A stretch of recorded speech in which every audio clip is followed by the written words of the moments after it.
Valentim entrando de um jardim, de um belo jardim. Onde você está, hein, Valentim? Eu gostei desse cenário florido aí. Aqui em São Paulo, é.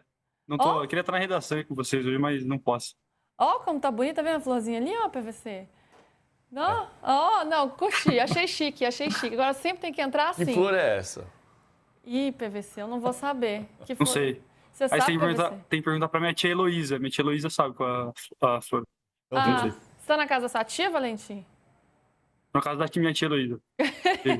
Quase a minha xará. Muito bem, Valentim, vamos falar de coisa séria. Então, já elogiado o seu cenário, queria saber de mercado da bola primeiro, né? Falar de Alisson, dessa negociação envolvendo o Corinthians e São Paulo. A gente estava falando do Corinthians até agora há pouco. São Paulo fez uma contraproposta ao Corinthians para aceitar negociar o Alisson?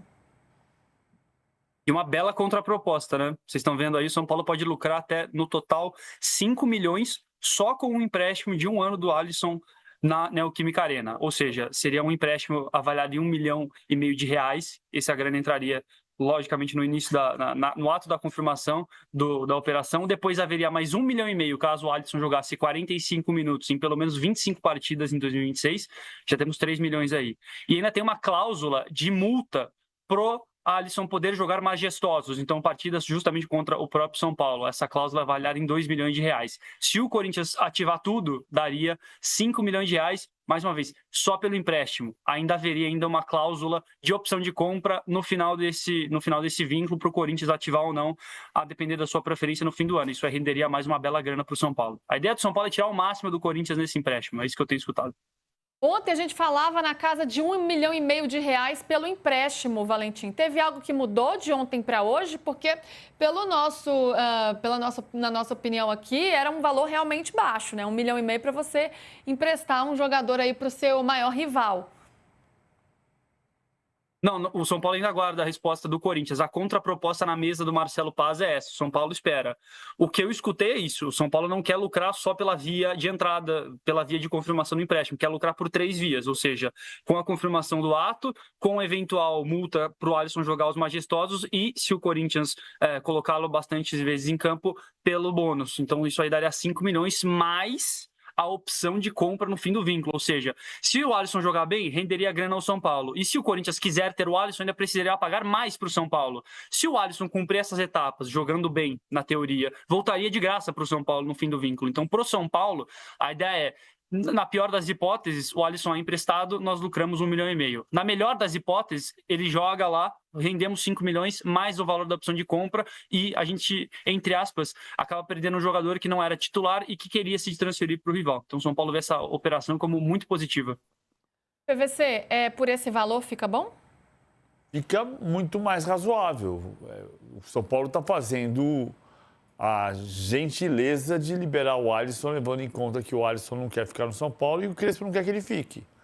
Só que também não vai me dar 2 malholas e vai pro Corinthians, meu maior rival. Aí você vai lá fazer gol em mim, você me pagar 1,5 milhão e vai lá fazer gol em mim, e depois, na hora de resolver, a gente vê como é que fica. Não. A gente falou isso ontem. O São Paulo não vai liberar o Alisson para o seu maior rival sem ter alguma vantagem. Para ficar com cara de trouxa. O Marcelo Paes é o gente boa e o Rui Costa é o cara que não sabe fazer negócio. Não vai ser assim. Não pode ser assim. Tem que ser operação ganha-ganha. Essa aqui ficou mais perto de ganha-ganha.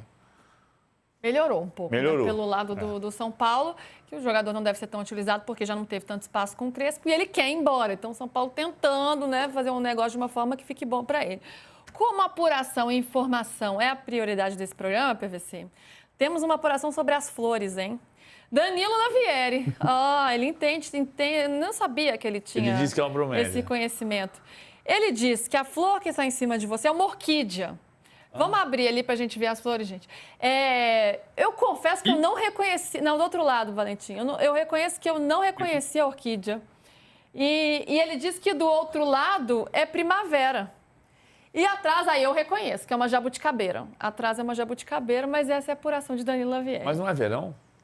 É verão, mas essa é primavera. Essa é a primavera e teve alguém que ainda me deu uma bronca. E esse pessoal de apartamento não reconhece uma orquídea. Danilo Lavieri, sua informação está muito registrada, a gente já vai preparar o corte dessa informação extremamente relevante, mas já conhecemos, então, o jardim, as flores do jardim da tia do Vamos dar do para minha Valentim. tia. Isso aí, isso aí. Depois você confirma, viu, Valentim? Tem que ouvir todos os lados, você confirma com a sua tia. Certeza. Ô, Valentim, tem mais uma questão de São Paulo, né? Aliás, várias questões de São Paulo, sobre a saída do Oscar, né? Sobre o desejo de se aposentar do Oscar depois do grave problema de saúde que ele teve e como que está sendo conversado com o São Paulo. Já entraram num acordo sobre a forma como essa rescisão vai ser feita? Não. O que está certo é que vai haver uma rescisão de contrato. Havia aquela possibilidade, a gente até citou bem no comecinho, logo quando o Oscar se aposentou, que poderia ser do Oscar se aposentar por invalidez, mas essa possibilidade não vai ser levada para frente. Então as partes vão tentar rescindir o contrato, vão sentar para rescindir o contrato e o Oscar encerra a carreira tranquilamente. O problema é que hoje há valores em débito com o Oscar da parte do São Paulo e o Oscar diz que os valores são X, o São Paulo entende que os valores são menores que X. A questão agora é que não há uma negociação porque para começar uma tratativa você precisa saber o quanto você deve e o Oscar precisa deixar claro o quanto ele quer. O São Paulo está fazendo agora uma sindicância interna para levantar exatamente quais são os valores em débitos com o Oscar. A partir daí esses valores serão levados para o Rui Costa, diretor executivo de São Paulo, e aí vai haver sim uma negociação. Mas o que eu tenho escutado é que esses valores são relacionados a luvas e a luvas que foram diluídas ao longo do contrato, e o Oscar ainda acha que caberia mais, porque as luvas são diluídas até o fim do contrato. O problema é que o Oscar não vai terminar o contrato. Então, na visão de São Paulo, o valor deveria ser menor do que o total. Então, por enquanto, essas conversas estão mais de advogado para advogado, e aí, tendo um acordo, as partes empresário, Rui Costa, São Paulo, vão sentar para negociar a rescisão. A tendência é de haver um acordo tranquilo, mas primeiro precisa passar por essa etapa. O São Paulo está fazendo uma sindicância interna e aí, depois disso, vai levantar exatamente quanto que deve. Ô, Valentim, uma questão sobre as páginas policiais, onde o São Paulo está, infelizmente, inserido, né? Hoje teve uma operação da polícia, que os diretores que estão licenciados do São Paulo estão entre os alvos de uma operação da Polícia Civil pela questão lá da venda ilegal de camarotes no Morumbis. Então, 4 mandados de busca e apreensão foram cumpridos na manhã de hoje. Essa é outra notícia que tem agitado bastante aí todo esse noticiário de São Paulo. Isso, e desses 4, um foi na casa da Mara Casares, que é a diretora feminina cultural de eventos e ex-mulher do presidente afastado Júlio Casares. Uma na casa do Douglas Schwartzman, que é o diretor adjunto de base. Lembrando, os dois hoje estão afastados, mas em teoria ainda estão no cargo, né? Ainda exercem o cargo, apesar do afastamento, licenciados. E a terceira foi na casa da Rita de Cássia Adriana, que é a mulher que aparece no áudio de 40 minutos revelado pelo GE, sofrendo pressão do Douglas e da Mara para a retirada de um processo na justiça. E vale lembrar também, né, esse áudio é o pivô justamente desse inquérito que vem fazendo a apuração da existência ou não dessa possível operação ilegal de comercialização de ingressos. E o São Paulo, pela primeira vez, através do presidente R. Maci Júnior, se colocou em vias oficiais como vítima do caso. O PVCI, a gente até nos últimos programas citou, não tinha como não citar, né, mas o processo de possível renúncia do Carlos Miguel Aidar em 2016, e o Aidar em 2022 acabou sendo isentado, acabou sendo inocentado de todas as acusações, também porque o São Paulo não se colocou como vítima da situação. O São Paulo não alegou ter sido lesado pelos supostos casos de corrupção. Então, o São Paulo se colocar como vítima agora, oficialmente, é algo que pode fomentar, sim, um eventual processo caso a Polícia Civil apure a investigação e considere a Mara e o Douglas e eventuais outras pessoas como procedentes para um eventual processo.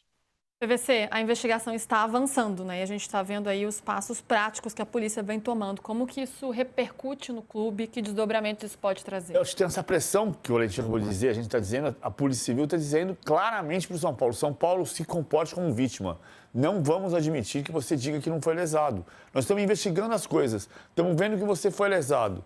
E você vai dizer que não foi lesado? O cara invade sua casa, toma sua televisão, seu sofá, sua cama, seu aparelho de som e leva embora para a casa dele, e você vai dizer que não foi roubado? Claro que para saber se foi roubado tem que ter uma investigação, mas é isso que a polícia está dizendo para o São Paulo. E o São Paulo está se sentindo na necessidade de colaborar com as investigações. É o que tem que fazer. O Douglas Schwartzman não estava em casa, né? O Douglas Schwartzman não estava em casa. Nem a Mara. Nem a Mara? Eu vi que na casa da Mara os filhos, eles conseguiram localizar em torno de R$20 mil em espécie dentro da casa da Mara, talvez porque os filhos tenham atendido.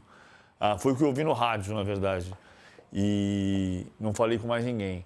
Mas o Douglas não estava, a Mara não estava, as pessoas não estavam... Douglas está em viagem a trabalho, ele disse. Só para dar o lado dele. Está em fora do viagem a Brasil, trabalho. né? Fora do Brasil. No exterior. E vai ter que ter uma colaboração para entender, porque a investigação vai prosseguir. O sinal do COAF e da Polícia Civil, dos dois, a investigação não vai parar até se chegar a uma conclusão. E em meio a isso tudo tem jogo, né, Valentim? Hoje tem jogo, São Paulo enfrenta a Portuguesa às 7h30 da noite no Morumbis. O que é que o Crespo vai fazer? Ele deve tirar alguns jogadores que estão mais desgastados para essa partida, mas ao mesmo tempo alguns atletas importantes, Caleri e Lucas Moura, devem entrar em campo. O que é que dá para imaginar desse São Paulo? O São Paulo está na expectativa da reestreia do Caleri como titular, né? Algo que ainda não aconteceu. O Caleri tem entrado nos segundos tempos desses últimos 2 jogos, né? Contra o Corinthians e também contra o São Bernardo, mas até aqui não foi titular. Então, um possível São Paulo teria, sim, o Caleri hoje como titular e algumas alterações. O Pablo Maia também não vinha sendo titular, o Dória ainda não estreou como titular, o Rafael Tolói também nessa temporada não jogou como titular. É um São Paulo um pouco adaptado. E vale lembrar, o São Paulo, apesar do resultado... É aquela coisa, difícil a gente dizer se foi positivo ou negativo, né, o empate contra o Corinthians. Mas a avaliação de algumas pessoas é que o São Paulo poderia ter feito um jogo mais seguro, apesar do 1-1, e apesar de quase ter conquistado a vitória. Mas do ponto de vista de futebol, o São Paulo poderia ter feito um jogo mais seguro, e essas primeiras partidas do Campeonato Paulista vão servir também. O próprio Crespo falou isso, chamou inclusive de pré-temporada, para o Crespo fazer algumas alterações. A linha de 3, por exemplo, nessas últimas partidas tem sido abandonada. E abandonar a linha de 3, por exemplo, na temporada passada, o Arnaldo Ribeiro falava muito isso nas nossas lives, vinha sendo um problema, e agora é o 3º jogo seguido que o Crespo vai com linha de 4, enfim, então são alguns testes também que o Crespo vem fomentando nesse início de temporada, ou de pré-temporada, na visão do técnico, no Campeonato Paulista. Jogo importante hoje para o São Paulo, até porque no sábado tem um clássico muito importante contra um Palmeiras que vive um momento turbulento, acho que dá pra gente dizer, né? Sem dúvida. Ô, Valentim, para a gente encerrar aqui a sua participação referente ao São Paulo, tem a Copinha ainda, né? O São Paulo vai jogar a Copinha contra o Ibrachina, que, aliás, é o time sensação da Copinha, que vem derrubando os grandes, está causando aí um grande estrago nos grandes na Copinha. Vai jogar no Morumbis? Como é que está essa situação e por que vai jogar no Morumbis a semifinal? A gente tem 3 lados aí, né? Tem o lado do São Paulo, do Ibrachina e da FPF. O lado do São Paulo, o presidente Jair Massi se encontrou com o presidente Carneiro da FPF na última segunda-feira e levou nessa reunião na sede da FPF o pedido para que o jogo aconteça no Morumbis. Por que não no estádio Walter Ribeiro, em Sorocaba? Porque o gramado está precário, o estado do gramado é precário e por conta disso a FPF já vinha avaliando uma nova sede. Como ela ia trocar de sede, o São Paulo colocou o Morumbis à disposição. O principal argumento era: o gramado é bom e aqui você pode colocar mais gente, então a bilheteria é maior. Do ponto de vista da FPF, faria sentido também, e por isso a federação acabou aceitando.